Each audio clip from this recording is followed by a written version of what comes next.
Okay, so I'm using this video to show all of the horrible, horrible mistakes I made with these apples. Now, I am not sure why I got all of those bubbles, and you see my two that I didn't get dipped.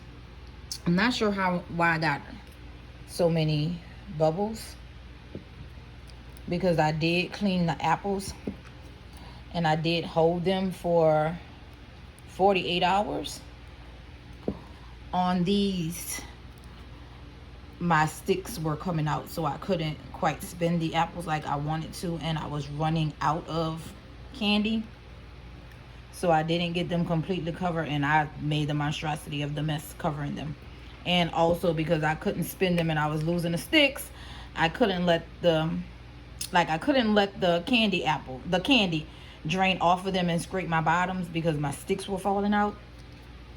And the same thing with this one, like, it's not fully covered. It was just a lot going on. I couldn't spin it around. My sticks were falling out.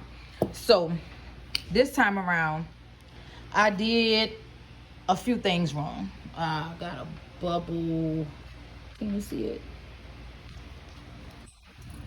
Right there.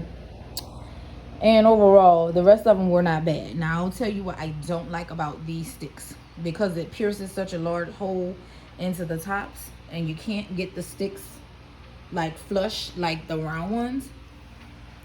You get the bubbles at the top because, of course, because there's a slit in the top of the apple, it's hard to avoid getting the bubbles because the apple is kind of exposed. It's just like having a cut in the apple, right?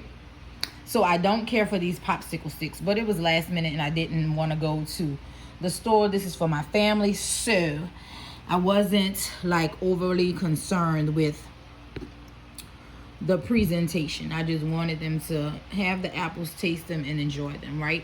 So that's one of the things I learned about using these sticks, popsicle sticks. I would never use these if I was selling to a customer, right?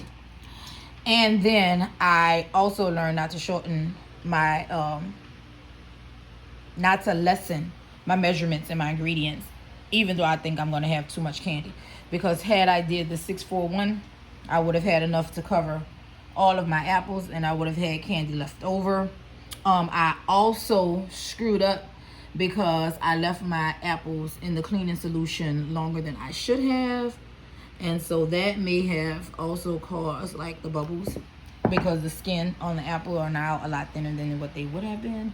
But yeah, this is the outcome. I think overall they do look lovely. Like, the color came out really pretty. I was not shooting for pink, I was shooting for red, but the red gel food coloring that I had was from Walmart, and it just was not getting, like, was putting too much gel into the candy apple mixture, and I knew that would thicken it, so I stopped at this color.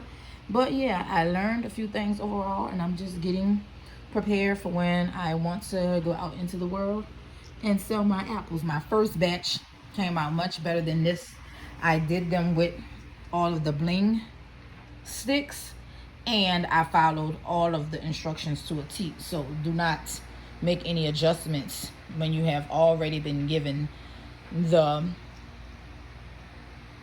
foundation. Basically, just follow the instructions and don't alter them.